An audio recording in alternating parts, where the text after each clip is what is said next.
We're a general contractor and we work across the United States, but we're Maryland-based, been in Bethesda for almost 40 years. We have grown from a small company in 1906, started by Mr. George Hyman. He was a small excavator and became a general contractor and survived the Depression. Jim Clark joined him as a young engineer out of University of Maryland in 1950. I asked for a job and came to see Mr. Rome, who was Mr. Hyman's nephew, and the man who ran the company. They needed a field engineer, and they would pay me $60 a week. So I took the job, and that's how I started with the company.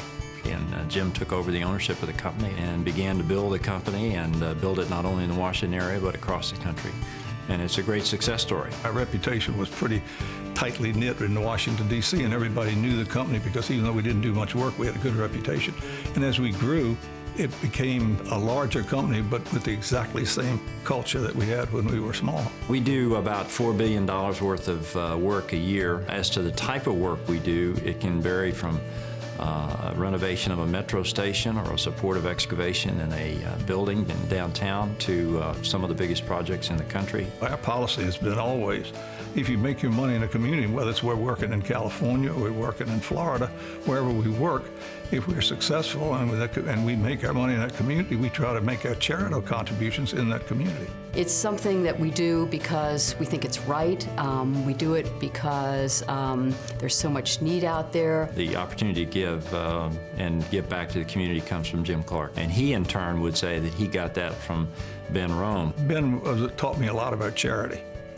He believed in giving and really had no personal ambition for money himself at all.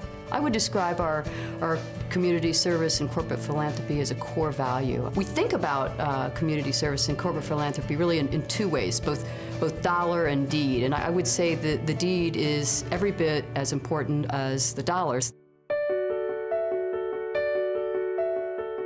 While I was at the Perry School Community Center at a luncheon, I got seated next to Young America Works, and I'd like to think that it might be coincidental, but I was asked then to get involved with having those high school students get a taste of what it's like to be in the construction industry. Young America Works is an academic and vocational charter high school, and what we do is provide students with various opportunities. The difference with the classroom instruction and going out in the field, we can tell them all about what happens on a construction job, but for them to go out on a job and actually see the people doing it, it makes it more interesting. We're permitted to take the time out of our workday to give the tours, go do the lectures, and the kids really open up, and I feel that we're making a good impact in the community by giving these students a path or a goal by which they can achieve different things in their lives. I want to thank them for personally coming and teaching us about things that happen on the construction site and letting us come out and see it, because it definitely influences us. They've taken a lot of great information away from what they've learned and different things that they've seen. It's been phenomenal.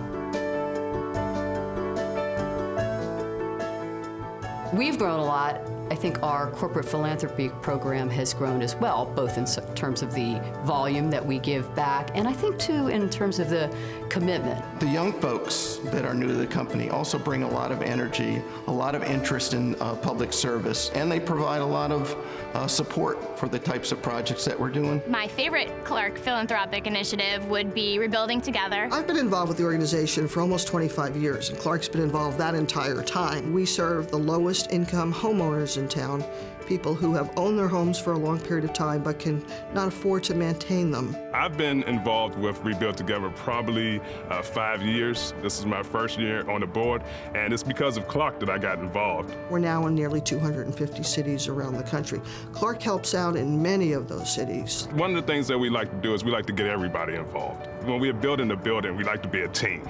And when we work in the community, we like to do the same thing. We have subcontractors in this area that you can pick up the phone and go, hey, I need a roof on this house. This lady is 85 years old. Her roof has been leaking for the last 10 years, and she needs some help. They're right there. It's just a lot of fun to be able to get with your coworkers outside of work and, really come together and make some magic, if you will. Clark Construction and Rebuilding Together are just a synergy that works well together. When you go into people's neighborhoods and you're working in people's neighborhoods, it's a good thing that they see that you're not just there to tear up everything when you're building, you're there to make the community better. Mostly it's about being a good citizen. It's not about how much we can do or whether we get any particular accolades or awards for it. It's just really doing the right thing.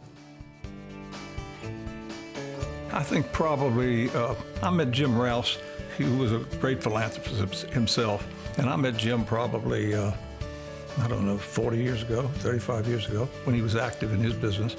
And he introduced me to a group that was called Jubilee Housing. And from that was an offshoot called Samaritan Inns. Samaritan Inns has a comprehensive residential addiction recovery program for homeless men and women in Washington. We provide hope for individuals who are struggling with those addictions. I got very involved and have been involved for the last 25 years in Samaritan Inns, which is bringing street people in, get them detoxed, getting them into a community of people in their same condition, getting them jobs, and then getting them back on the street. My own personal relationship with the Clark community came literally the first week I was on the job as the executive director. I was introduced to Mr. Clark, and what I remember about that meeting and the conversation I had with him was that he was very encouraging. And he told me that this is the right thing to do, it's something that we believe in, and we're here to help you. So Others Might Eat was started 40 years ago to serve hungry and homeless people in Washington, D.C. And part of this mission is to help people get back on their feet, earn a living wage, give them a way to afford a house, and get back into society. So that's our mission, is to not only serve hungry people, food, but also to nourish the spirit, restoring hope and dignity to people on the streets. A lot of people have addiction problems, get them medical and dental treatment, give them housing at an affordable rate. We wouldn't be able to do the work we're doing without corporations. Clark Construction is really a top example of what can be done with a corporation that really cares. There are those that are less fortunate than others, and helping them return to a productive member of society, and knowing that in some small way I gave of my time or my talent to help that is what I get out of it. It's a feeling that I have given back. A lot of the money that we give to charitable contributions is for education. Our relationship with Clark Construction started in 2007. Ray Ritchie, who is a great friend of our company's, he is on the board for the SED Center.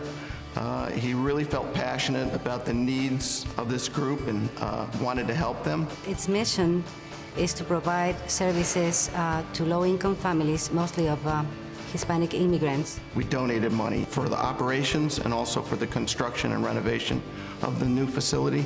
We also provided all of the management services. Dennis called me up one day and said, hey, I've got a really interesting, unique opportunity for you, and it's a rehabilitation and renovation of a building for a school.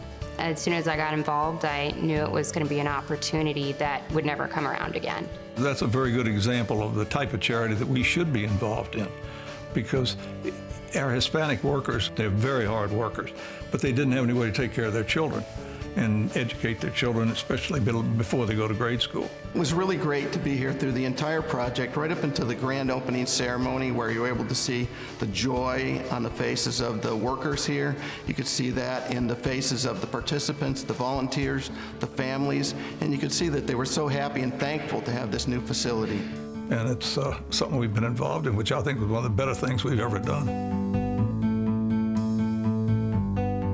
Our most successful philanthropic efforts are when our client is interested in doing something, the community in which the project is interested in doing something, our employees are passionate about doing something, and then we as a corporation support whatever the team decides to do. When we have all those things in place, that's when it's just a home run, and that's when I think it's most rewarding for everyone. It's a kind of a hollow thought if I'm encouraging people to give back, and it's not something that I'm trying to do on my own personally. So I think I have to, and others have to, lead by example. You have to be about something more than just your work. Starting with Jim Clark down, the expectation is created that we derive a lot of our wealth and well-being from the communities we work in. There is a sense of obligation that to those that much is given, that much is expected, that when we take out of the community, that we should give back to the community. I was raised where if you made money, I mean, even as a kid, if you just worked Saturdays, you gave a certain amount of it away. That teaches you that that's the way to do, that you should share success.